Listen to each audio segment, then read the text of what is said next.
ಜಗತಿ ಜಗತಿ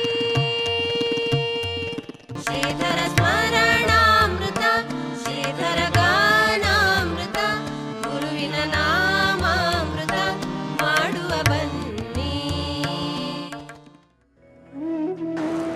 ನೇರವಾಗಿ ಹೋಗಿ ಅಲ್ಲಿಯ ಉಸ್ತುವಾರಿಯಾದಂತಹ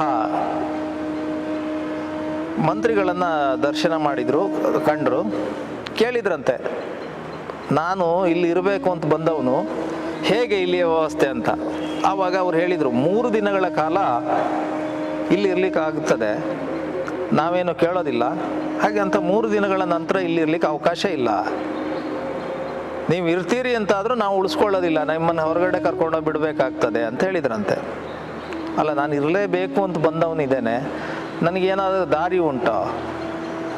ಹಾಗಿರಬೇಕು ಅಂತಾದ್ರೆ ದಾರಿ ಇದೆ, ಇಲ್ಲಿ ಕೆಲಸ ಮಾಡಬೇಕು. ಕೆಲಸ ಅಂದರೆ ಯಾರು ನಮ್ಮ ವೈಯಕ್ತಿಕವಾದ ಮನೆ ಕೆಲಸಗಳನ್ನು ಹೇಳೋದಿಲ್ಲ. 3-4 ದೇವಸ್ಥಾನಗಳು, ಅಂಗಲಾಯಿ ದೇವಿಯ ದೇವಸ್ಥಾನ ಇದೆ, ಮಾರುತಿಯ ಗುಡಿ ಇದೆ, ರಾಮ ಮಂದಿರ ಇದೆ, ಸಮರ್ಥರ ಸಮಾಧಿ ಸ್ಥಳ ಇದೆ. ಇಲ್ಲಿ ಯಾವುದಾದ್ರೂ ಸೇವೆಯನ್ನು ಮಾಡ್ತಾ ಬದುಕಬೇಕು ಅಂತ ಇವ್ರಿಗೆ ಸಂತೋಷ ಆಯಿತು. ಅವ್ರು ಬಂದಿದ್ದೇ ಅದಕ್ಕಾಗಿ. ತಪಸ್ಸನ್ನು ಆಚರಿಸಬೇಕು ಅಂತಾದರೆ ದಿನದ ಪ್ರತಿಯೊಂದು ಕಾರ್ಯವೂ ತಪಸ್ಸು ಅಂತಲೇ ಭಾವಿಸಿಕೊಳ್ಳುವವರು ಭಗವಾನರು. ಹಾಗಾಗಿ ಆಯಿತು, ನಾನು ಇಲ್ಲಿರಬೇಕು ಅಂತ ಬಂದಿದ್ದೇನೆ, ಹಾಗಾಗಿ ನನಗೇನಾದರೂ ಕೆಲಸ ಕೊಡಿ ಅಂತ. ಸರಿ, ಕೆಲಸ ಕೊಟ್ಟರು. ಇವರು ಏನನ್ನ ಮನಸ್ಸಿನಲ್ಲಿ ಬಯಸಿದ್ರು ಅದೇ ಕೆಲಸ ಸಿಕ್ಕಿತ್ತು. ಯಾವ ಸಮರ್ಥರ ಸೇವೆಗಾಗಿ ಸಮರ್ಥನರನ್ನು ಗುರು ಅಂತ ಸ್ವೀಕರಿಸಿ ಬಂದಿದ್ರೋ, ಹಾಗಾಗಿ ಸಮರ್ಥರ ಸಮಾಧಿ ಸ್ಥಳವನ್ನು ಸ್ವಚ್ಛಗೊಳಿಸುವಂತಹ ಅಲ್ಲಿಯ ಪಾರ್ವತಿ ಅಲ್ಲಿಯ ವ್ಯವಸ್ಥೆಯನ್ನು ನೋಡಿಕೊಳ್ಳುವಂತಹ ಕೆಲಸವನ್ನೇ ಇವರು ಕೊಟ್ಟರಂತೆ. ಕೆಲಸವೇನು ಸುಲಭದಾಗಿರಲಿಲ್ಲ. ಯಾಕೆಂದರೆ ಬೆಳಗ್ಗೆ 3 ಗಂಟೆಗೆ ಹೇಳ್ತಿದ್ರಂತೆ. ಎದ್ದಾಕ್ಷಣದಲ್ಲಿಯೇ ಸಮರ್ಥರ ಸಮಾಧಿಗೆ ಕಾಕಡಾರತಿಯನ್ನು ಮಾಡಿ, ಆಮೇಲೆ ಸಮಾಧಿ ಪರಿಸರವನ್ನು ಸ್ವಚ್ಛಗೊಳಿಸೋದು. ಮೊದಲು ಕಸ ಗುಡಿಸಿ, ಆಮೇಲೆ ನೀರನ್ನು ಹಾಕಿ ಸ್ವಚ್ಛಗೊಳಿಸಿ, ಅಷ್ಟಾದ ಮೇಲೆ ಸ್ನಾನವನ್ನು ಮಾಡಿ ಬರ್ತಿದ್ರಂತೆ. ಸ್ನಾನ ಮಾಡಿ ಬಂದ ಮೇಲೆ ಮತ್ತೆ ಅಲ್ಲಿ ಅರ್ಚಕರು ಬರ್ತಿದ್ರು. ಅವರಿಗೆ ಸಮರ್ಥರ ಸಮಾಧಿಯ ಪೂಜೆಗೆ ಬೇಕಾದಂತಹ ಎಲ್ಲ ಸಿದ್ಧತೆಯನ್ನು ಮಾಡಿಕೊಟ್ಟು ಅವರಿಗೆ ಸಹಾಯವನ್ನು ಮಾಡೋದು. ಪೂಜೆ ಎಲ್ಲ ಆದ ಮೇಲೆ, ಮಂಗಳಾರತಿ ಆದಮೇಲೆ ಮತ್ತೊಮ್ಮೆ ಆ ಪರಿಸರವನ್ನು ಸ್ವಚ್ಛಗೊಳಿಸಿ ಅಡುಗೆ ಮನೆ ಹತ್ರ ಹೋಗಬೇಕು. ಅಡುಗೆ ಮನೆಯಲ್ಲಿ ಪಾಕಶಾಲೆಯಲ್ಲಿ ಇದ್ದವರಿಗೆ ಅಡುಗೆಗೆ ಬೇಕಾದಂತಹ ಸಿದ್ಧತೆಗೆ ಬೇಕಾದ ಎಲ್ಲ ಸಹಾಯವನ್ನು ಮಾಡಬೇಕು. ಅಷ್ಟು ಮಾಡಿದ ಮೇಲೆ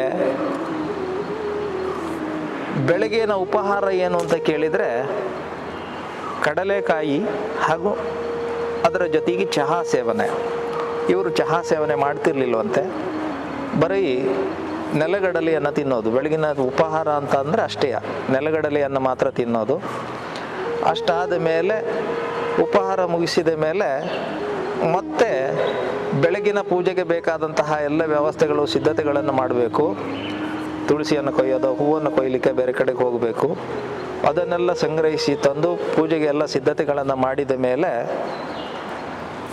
ದಿನಕ್ಕೆ ಒಂದು 7-8 ಸ್ನಾನ ಆಗ್ತಿತ್ತು. ಅವರಿಗೆ ಹೇಗೆ ಅಂತ ಕೇಳಿದರೆ, ಎಲ್ಲಿಯೋ ಒಂದು ಕ್ಷಣದಲ್ಲಿ ಇಲ್ಲೆಲ್ಲಿಯೋ ತಾನು ಅಶುದ್ಧ ಆಯಿತು ತನಗೆ ಅಂತ ಅನ್ನಿಸಿದರೆ ಹೋಗಿ ಸ್ನಾನ ಮಾಡ್ಕೊಂಡು ಬರ್ತಿದ್ರಂತೆ.